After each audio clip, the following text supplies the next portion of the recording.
బిడ్డలను కట్టి పుట్టిందునెను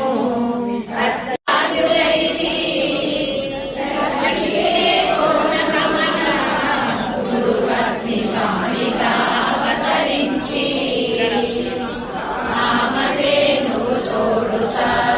వచ్చిరి వైశ్యులను అనుసరించి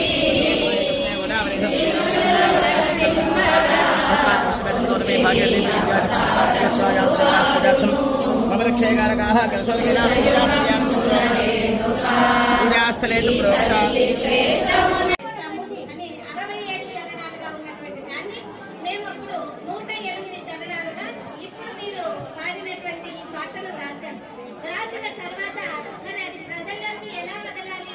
అన్నప్పుడు మీ తెలంగాణ నుంచినే మనకి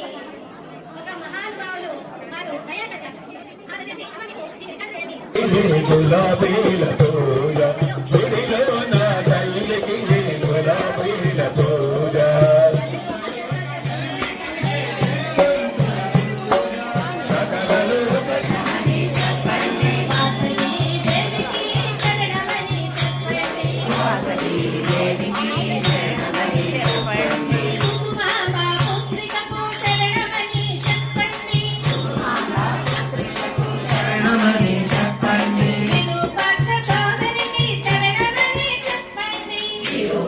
సోదరికి శరణమని చెప్పండి వైశ్యకుల దేవతకి శరణమని చెప్పండి వైశ్యకుల దేవత